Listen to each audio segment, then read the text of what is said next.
He said, we say Latino, do we say Latino, or we say Latina, or we say Latinx, or do we say Hispanic, And I find that when groups are on the periphery, there's always an issue of identity and how they get presented or how they get named. So we don't know whether to say Black or African American, we don't know whether to say Asian American or Chinese American or Indian American, or should we just say, from the East or whatever.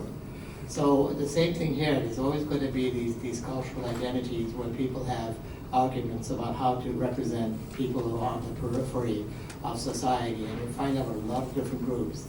So at some point in time, I'm sure that you've been to discussions about this kind of naming and how we name ourselves. But it lends itself to the idea that a lot of groups can be left on the periphery, and the only time we pay attention to them is when something big happens, mostly negative, and then you suddenly find your group is presented as all Latinos or all Black people or all African American or all, we got this all, And so the idea that what I'm looking for here at Bergen is, we talk about the success of students and we talk about our graduation rates and everything else. But alongside that, we really have to talk about the successes and the challenges within the student populations. Because if we don't, then we end up saying, oh wow, look at our graduation rate, it went up 2%, 3%. But if certain groups are not represented there, we have to ask ourselves, why not, and how can we do better? So today, I hope that you come up with ideas, and even if you're not from the group, represent yourself as a student and talk about how the problems are similar, and hopefully you'll come up with some ideas. The whole thing, this is all a team effort, folks, and it has to be a team effort. It can't be up to one person.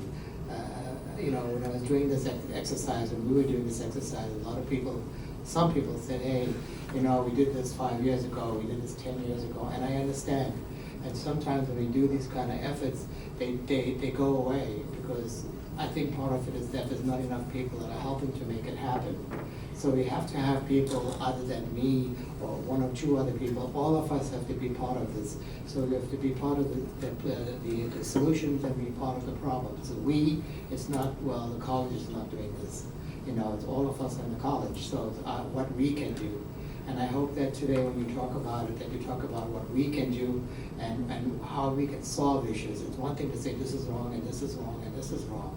But we really need to have the ability to say, okay, let's try and change some of these things.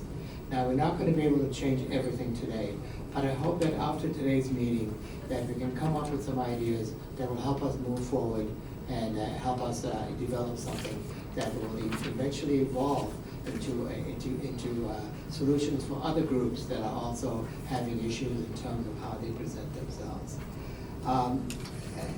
The last thing I would say is all of these kind of things that we're doing, all the diversity weeks, all these notions of Latino students, come under the president's strategic goals. And part of those strategic goals are to help us, maintain our mission, and maintain our emphasis on developing, addressing issues that affect different cohorts. We call ourselves the HSI institution. We really need to know what that means. And we need to know how we can become more identifiable as an HSI, Hispanic serving institution. We do get money from the government. We do have to satisfy certain things to become an HSI institution. We have to have a certain number of students that sign up and identify and self-identify as being part of this group. So there's a lot of different things that go along with how we identify with what a group is all about, okay? But what I'm going to do now is that I want to talk to you about the data. And the data, is very startling. The data is going to show you a lot of different things about Hispanic students or Latino students. It's going to show you how they're doing in terms of graduation. It's going to show you how they're doing in terms of dropouts and different kind of aspects. I don't want it all to always be negative, because I think that the Latino students bring a richness to the college, a cultural richness, and people like Gloria are trying to expose that as well and make us aware of that.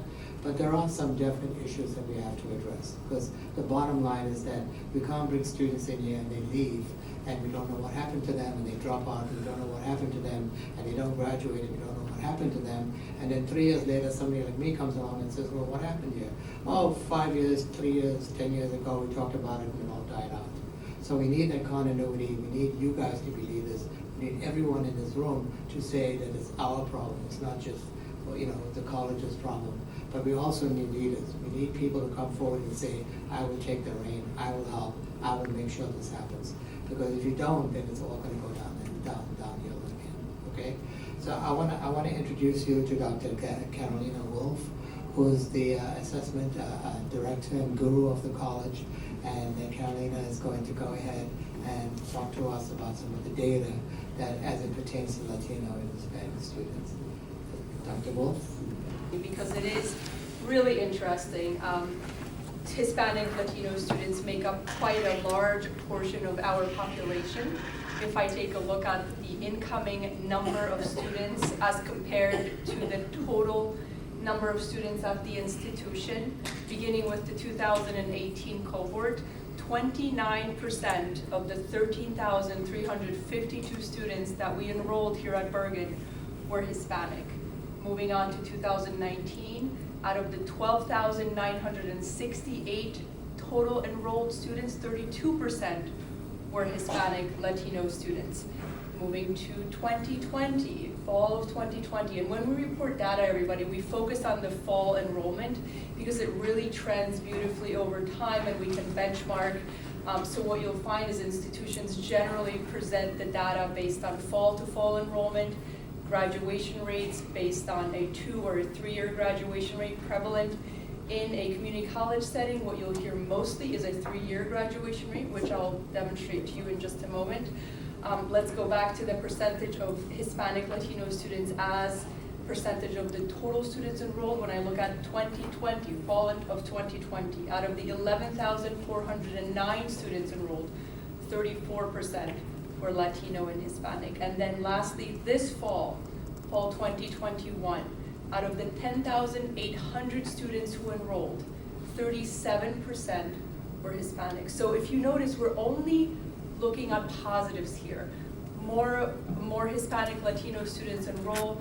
There's certainly a significant increase looking at fall 2018 when we had only 29% of Hispanic Latino students as opposed to now 37%.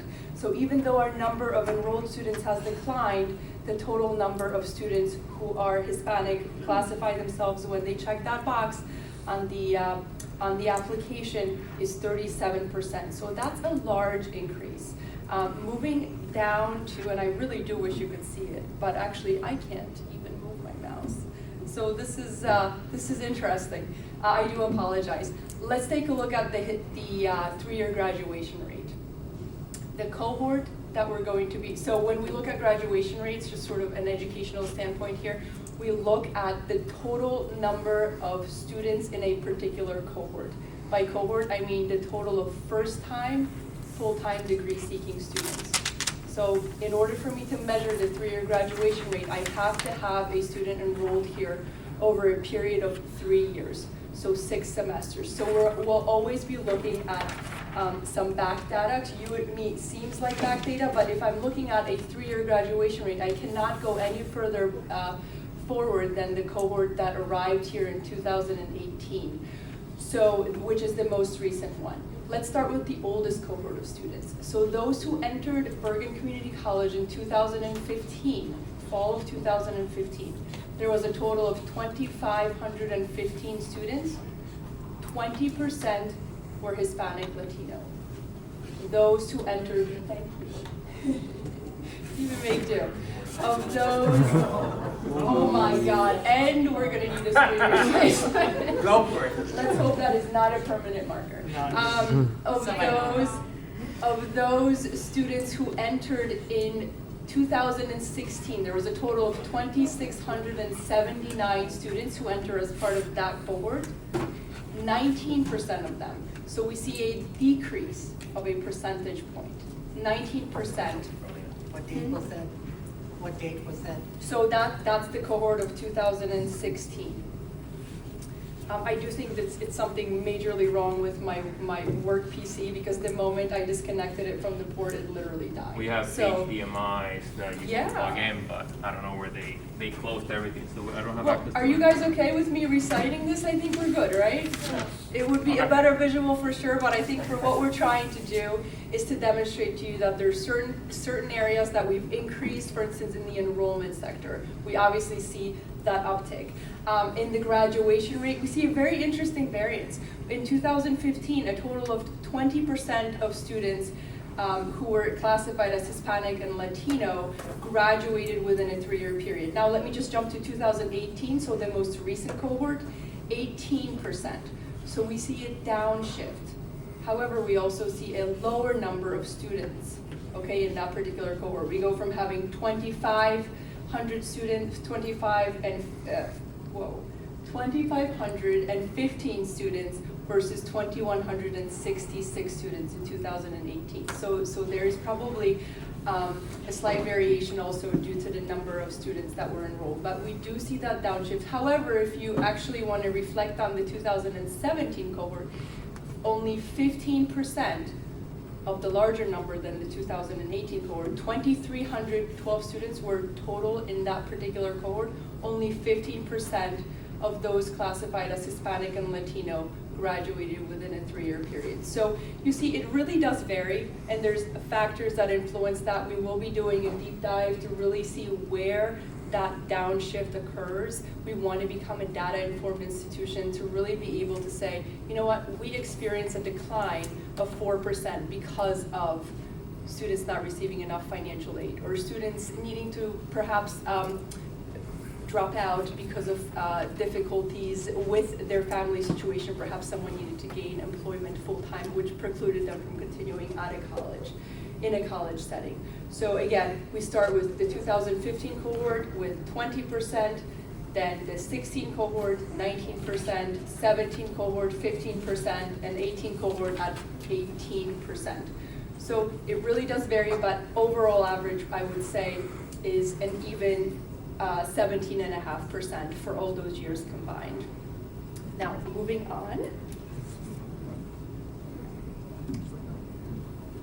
Non-persisters. So we classify students who are non-persisters as those who did not graduate, who did not transfer, and did not re-enroll at Bergen from fall to fall. So just to give you an example, those are students who, for example, decided that they are, again, receiving not enough financial aid. Those that might be having a difficulty with needing to continue because of a family obligation. Same reasons why students don't graduate, same reasons students do not persist from fall to fall. They may return the next semester. However, once you come out of a cohort, that's unfortunately included a little bit later on. So for the cohort that I'm going to speak to you about, there's going to be 3, 2015, 16, and 17. So within the 2015 cohort, remember I mentioned the total number of students actually in that cohort was 2,515. There was a total of 1,081 of those 2,515 who did not persist. So they did not graduate, they did not re-enroll the next fall, and they did not transfer. Of those 1,081, 29% were Hispanic and Latino. If I go down to the 2016 cohort, there was a total of 26%, and that the number of total non-persisters was 1,088. So a slightly, yes. What do you have numbers to compare that to the general college population? Yeah, so when we look at cohorts, that gives you sort of that best summary, because once you look at the total population of the college, Okay. it isn't an equal playing field. We're not looking at all of the same students. There isn't an equitable playing field. I'm just wondering, like, what are the numbers? Yeah. Compare and contrast. So I don't have, so in 2018, we had a total of 13,352 students. Mm-hmm. Of those, 30% did not persist, but of Okay. those, 1,118 did not present. So 30% of the 1,118 of the 13,352. So, sorry, I don't mean to be. No, you're asking a valid question. I just want to make sure that we're comparing apples to Yeah, apples. yeah. So when you look at these cohorts, the best way to really look at them is to look at only students who are first-time, full-time entrants, who are degree seeking. Yeah. So while it's great to look at the total population, Yeah. I'm somewhat, torn when I do the comparisons, because you don't want to compare cohorts to the total population in this particular Yeah. instance, No worries. because it becomes quite even the way we're doing it. So you see that while the number of non-persisters remains somewhat unchanged, the number of Hispanic and Latino non-persisters goes from 29 and 15 to 26. So we had a dip, percent male and 57% female. So notice how closely that mimics the actual total student breakdown in terms of gender versus the Hispanic student breakdown of gender. So we don't want to overwhelm you with data. We wanted to really just give you a demographic overview so that Dr. Chunu and the rest of the presenters can pick up from there and sort of give you some background info about some programming and of course other findings that we have. All right, and we'll follow, we started a very deliberate and targeted deep data dive, so that we'll have a lot more information that's targeted towards a specific population that we'll be sharing and communicating with the college community. Thanks so much. Thanks for your patience with the technical difficulties. I'm not sure how I'm going to do my other presentation at 2 p.m. This is interesting.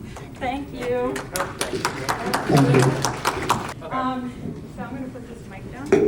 Let's start. So we had question 1, and as we've read it, and he already just mentioned it. What are challenges to students feel academically about learning? Classes, professors, degree programs, and then provide an example. So we started off by saying we need a first-year experience department for first-generation college students, because a lot of our students that are coming into Bergman now are first generation. They don't know, they haven't seen college or heard of college ever before in their life, so it's their first time here. So we do have departments, right, that help all students, but we need to target more first-year students. In addition to that, it will, help with retention. Then we have a question that they brought up was, what is the ratio of Hispanic professors versus Hispanic students, right? So I did write something about that, but I didn't throw it there.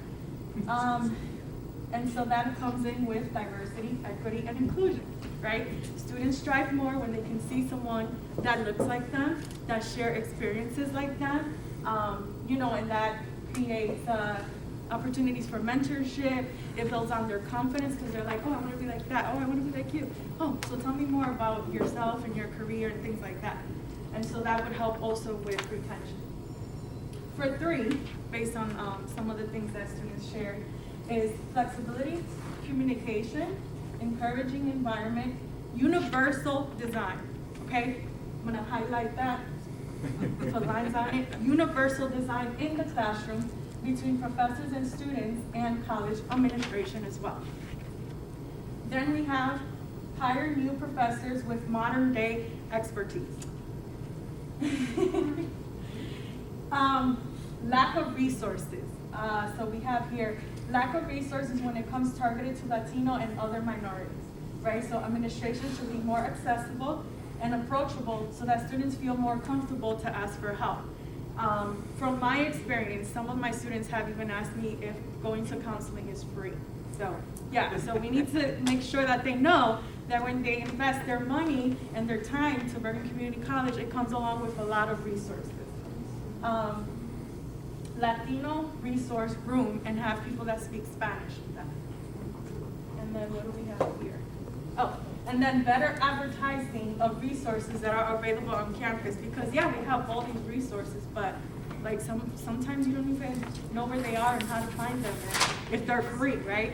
So this is also important. So this is from our table over there. That was 1 and 6. Thank you. All right, thank you so much, Carmen. You can leave it up there. Don't worry about it.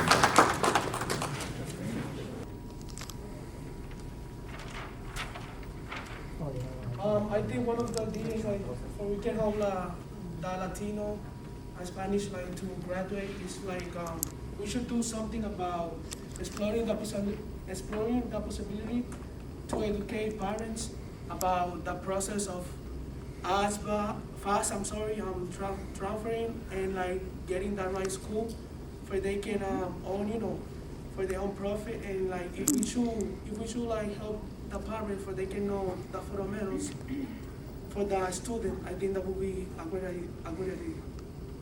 Yeah, I also say like, it's typical that Hispanic parents, they're like not as involved in like, they don't really have many don't have college education.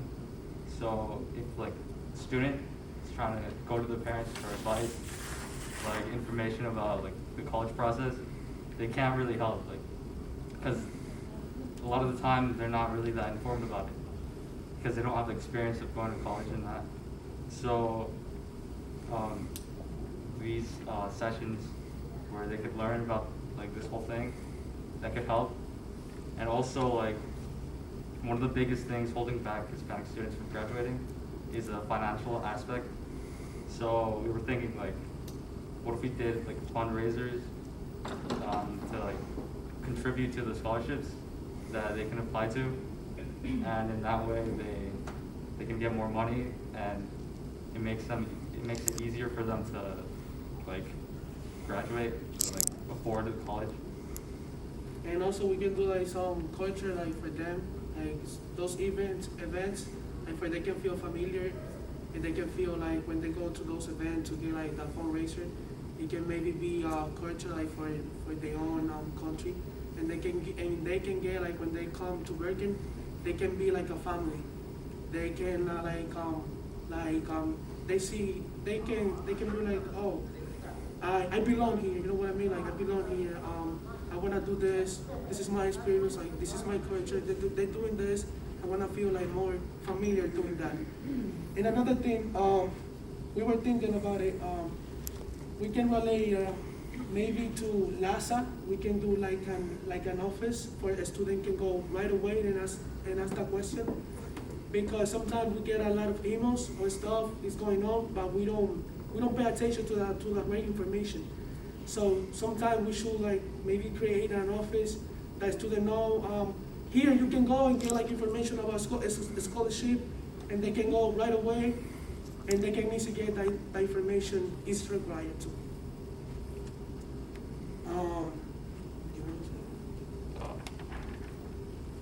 I think that's it.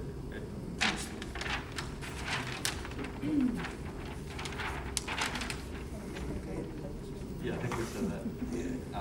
I think we're good. Thank you so much.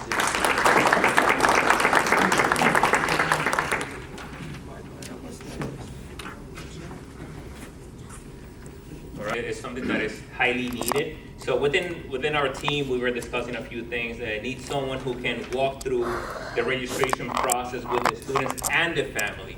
It is important for us to recognize the value of the home influence that we have within the Hispanic Latino population, and sometimes we do not have that support at home. I was a first-time generation student that came to college, and I did not have that information at home. I couldn't ask my mother and my father about financial aid. They have no clue about scholarships. They didn't even understand the educational system in the country. So for me to be the person to educate the next generation, it was a huge process. And I always use my sister as an example.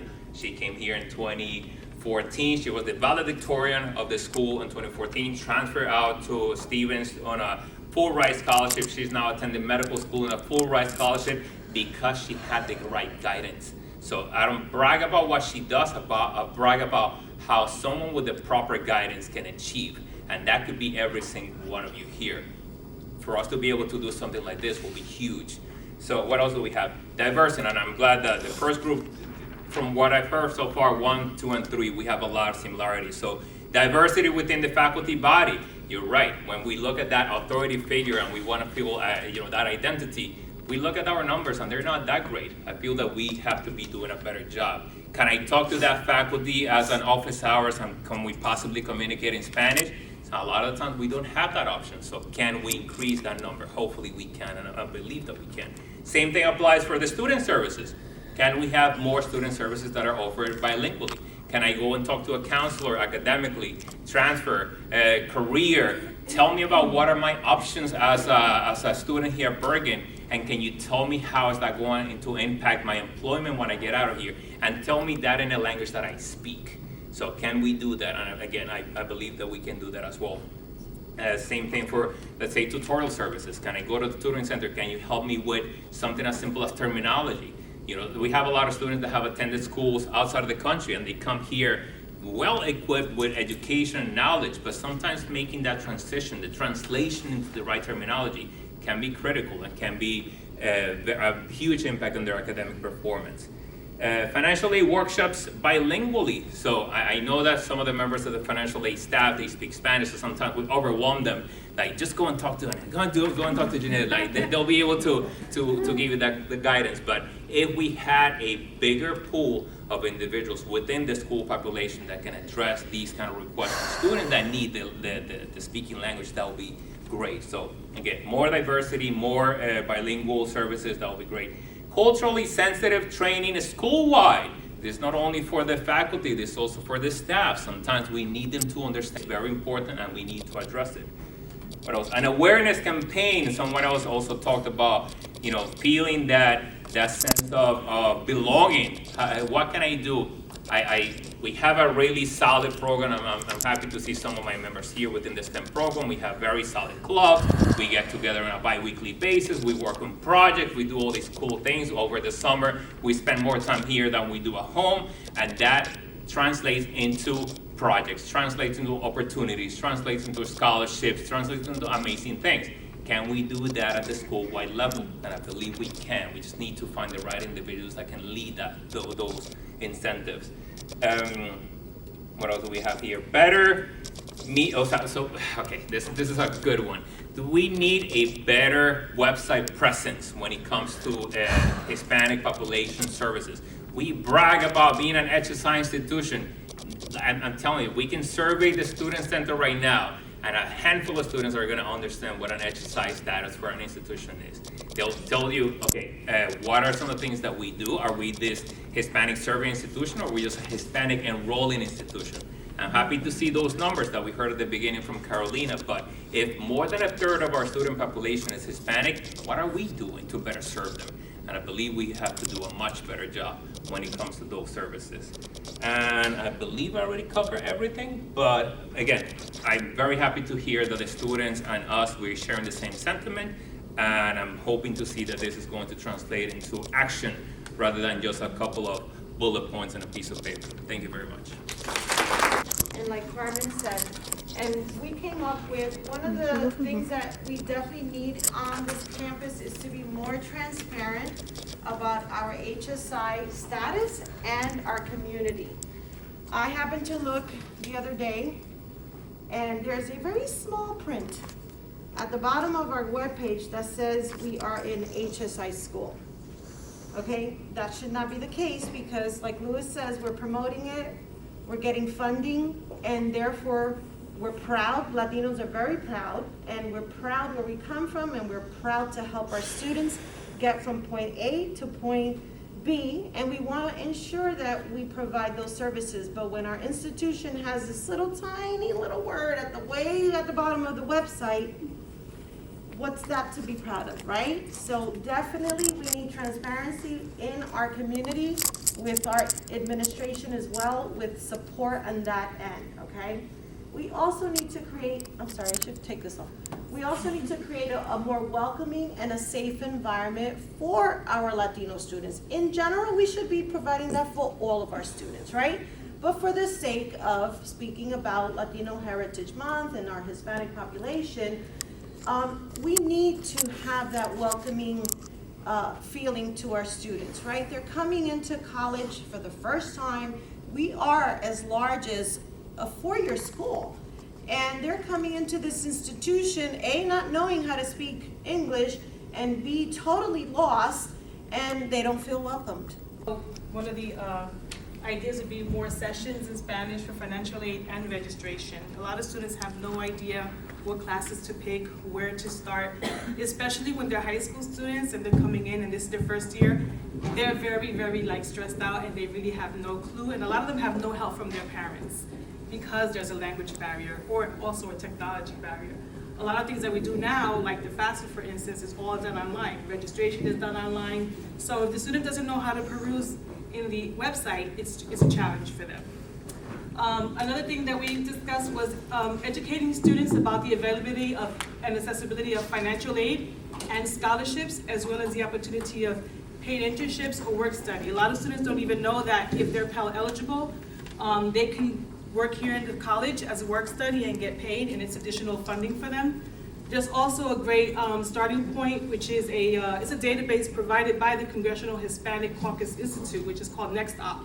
That's a really good database to give the students so they can go in there and search. Also, assisting students with finding mentors that can be professionals, alumni, or even professionals that are already in the field. I'm sure that, like Louis was saying about his sister, the reason that she was able to accomplish all that she did is because I'm sure that she had the right people, the right mentors, and people that were pointing her in the right direction. That's very important for a student. So, and also another good source for mentorship and all these fields of interest is the HispanicHeritage.org. That's a very good website to go into and get information on as far as like mentorship is concerned. Another challenge is being constrained by family pressures. I know about this because my mom was one of them. Latino parents tend to be very protective parents, and some prefer their children to stay at home and go to college and commute. And sometimes this hinders the student from that full college experience, okay? Because college is not just going to classes. There's a lot of things, a lot of activities that need to be done, and a lot of them take a lot of time. And Latino parents sometimes are a little like, they kind of hold on to the child and they don't want to give them that full independence at the beginning. That's just the way they are, culturally, some of them, not all of them.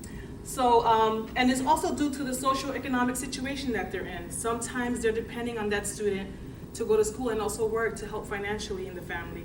I've had a lot of students who come in the financial aid office and they say, I can't take a full-time course here because I have to work and I have to help my parents. They're depending on me to help them financially. And it's sad, but it's true in this day. It really is. So support services. The students tend to college and work to help their family, like I said, give more support services to the students. Like Louis said, I know that there's a lot of subgroups of supports that are being done, but more on a college-wide basis, so the students know that these services are available to them. And, no, I just wanted to add to this point a little bit to these two things. One, I was that student 4 years after I came to this country. I started college, and my parents didn't know any English. I barely knew any English. So all that FAFSA, financial aid, college application stuff, I had to do on my own. And a lot of the parents don't know, so they can't guide us. And when it comes now to the technology part, a lot of the parents, they don't know how to use, the computer. They're not computer savvy and stuff like that. So holding sessions, kind of guiding them on the process, will help the student to feel more like, okay, I could do this. And if I can, my parents will help me because they already know a little bit, or they know somewhere that they could go for answers. Mm-hmm. In regards to this, sometimes it's not even about helping in the household, it's because the parents cannot provide the students with certain things, so the students have to work to be able to provide it. Because my parents have been here only 4 years, they didn't have the greatest job at the time. So in order for me to have access to certain things, I have to work. So that puts pressure because that's, you're not the traditional student that just goes to college. You going to college and you're also working. So that's another responsibility added to you. So we need to be a little more understanding of the different financial and economic situations that the Latino students are facing on this day. So that was it.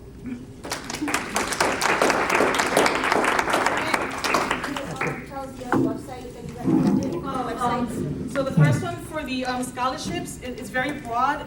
It's called NextOpp, NEXTOPP. That's provided by the Congressional Hispanic Caucus Institute. And then the other one for the mentorship is HispanicHeritage.org. And there's a lot of other things in there. When you go in and you peruse it, there's a lot more information. There's a plethora of information in there. Thank you. Welcome. So, I've been here 33 years. And for some of you, this is like, oh, it's nice.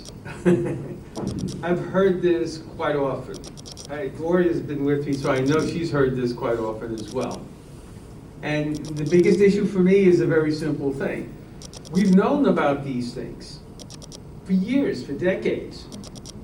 Have we done anything about it? The answer obviously is no. What you're looking for and what we should be looking for is, as my fellow comrade here at the table mentioned, we need database. We need statistics. We need information. Not necessarily hearsay or feel-good kind of thing. Because if we wish to make a change within the institution simply is going to ask us, where's the information? Now, part of what we have is the ability to get this information. We mentioned about different websites that we can get this information for. We can create our own information within our institution. I mean, Carolina gave us great information right at the beginning about Bergen Community College and the Latino students, Latinx students. This is the kind of stuff that we would need to do to begin to create the actual physical change. Because what I would ask, what I would want, right, and this is going back to my 60s revolutionary kind of thinking, is a very simple, let the institution pay or say, okay, we are committed to this. Because if we're not committed to this, if the institution is not committed to this, I can come back 10 years from now and we'll have the same discussion. So we have to literally figure out a way to say to the institution, this is what we want.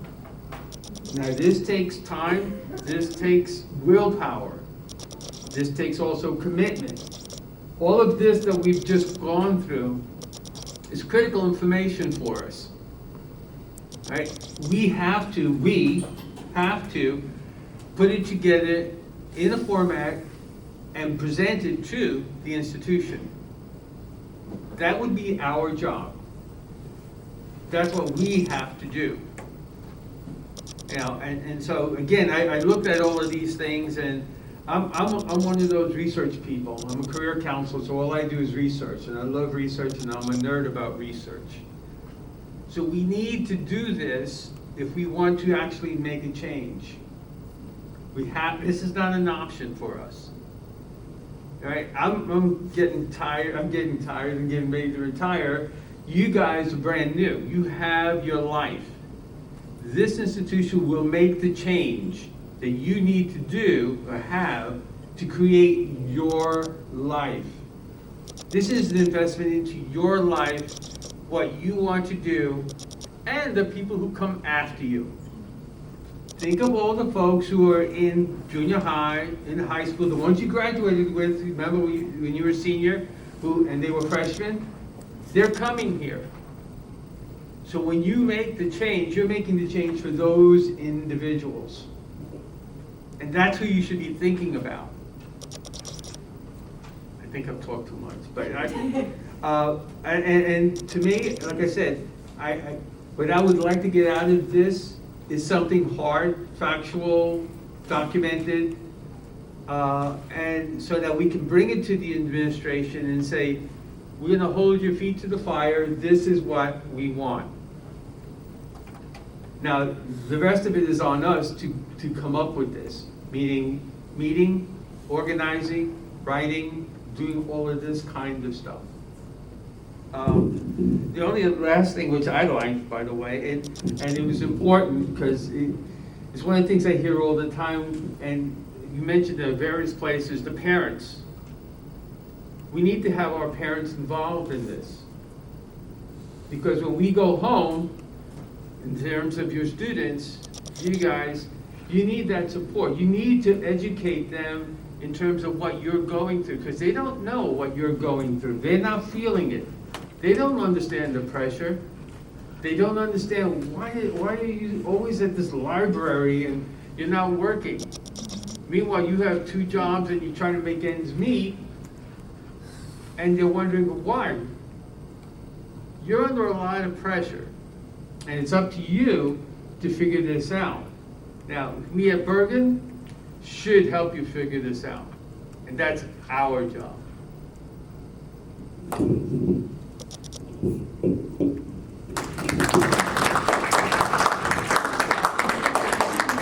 you have battery?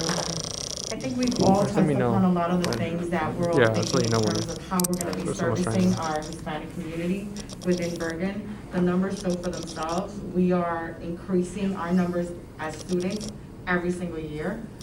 We're not able to get everybody through the process, and we have to see why. Even though it varies, there's definitely reasons why. And yes, the family has one of the biggest components in Hispanics. I think there's a lot of workshops that need to be introduced with family members. I currently work in admissions, and I was the only one doing the admissions Spanish version of the admissions virtual information session on a monthly basis. And what I found is, it wasn't the students that needed to speak Spanish, sometimes it was, but it was usually their parents. So what I would find is, I sign up, buenas noches, hola, ¿cómo están? Hi, how are you? My mom is here, she wants to talk to you.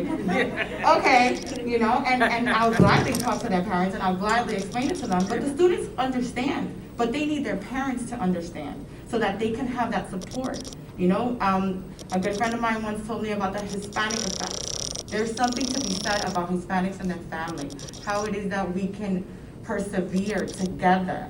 You know, and if we don't have them involved, I think that's one of the biggest things that we're kind of falling off. You know, these workshops have to be including the parents. They have to be involved so they understand. There's so many services at Bergen, so much. We can assist students getting computers so that they can be able to go to school now when they're online.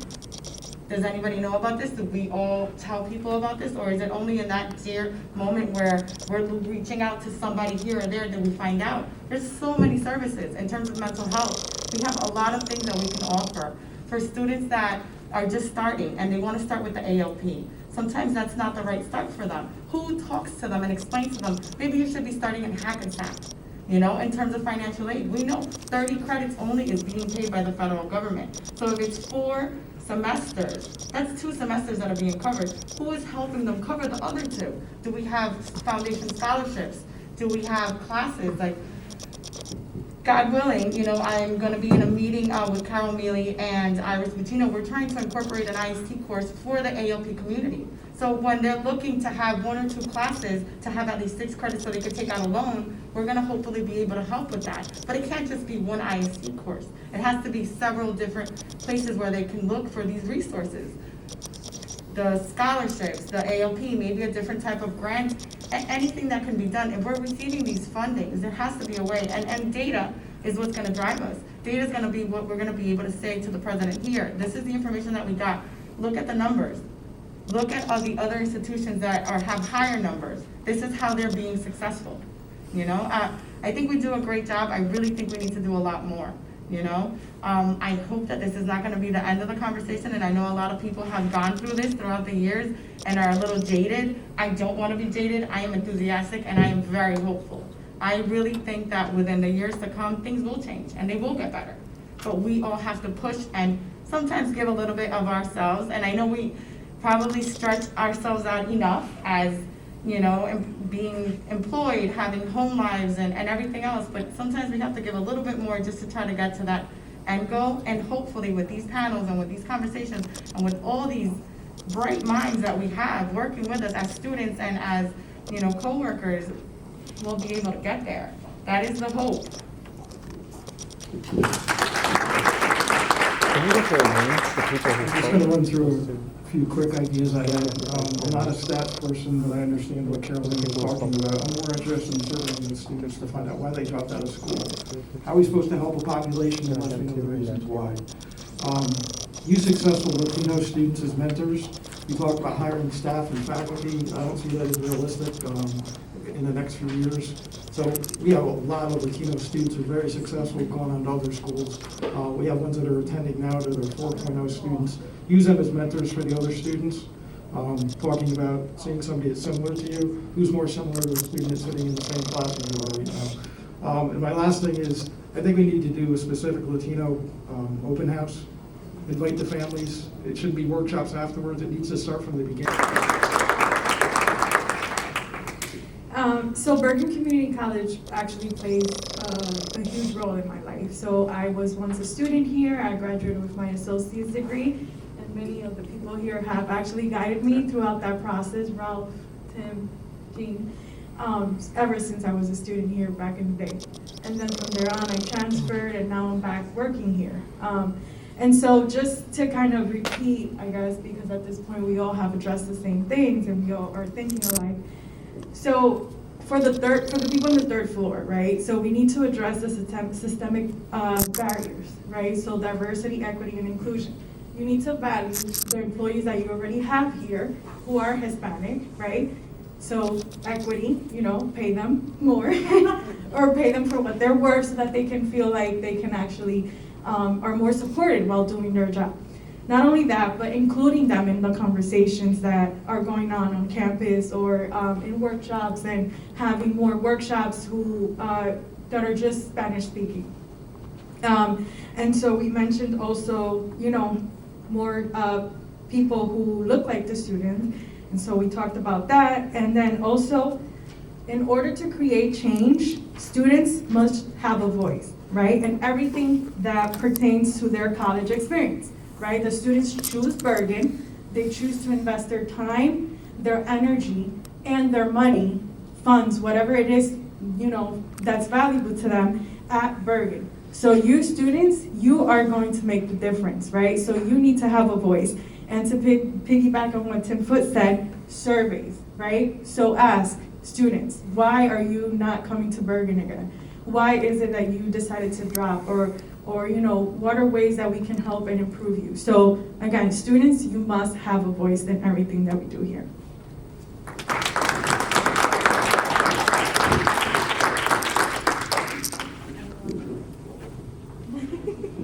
Folks, I know we're closing, so I'll just take 30 seconds here. Thank you very much to the panel. Thank you to all of you, and thank you to Jared and Greg for bringing some of the students. That was very ideal. Just two suggestions. We do have forums, where you can ask questions. When you work with our president, don't forget there's a we, okay? I mean, when you say third floor, two of us are third floor, okay? So, you've got two vice presidents here, so you can't say third floor. And so when you talk to the president, always talk in terms of solutions. Don't say, why don't we have Latino work? Say, can we, And don't say we don't have any resources. Say, can we have the following resources? Because we do have resources, but not enough.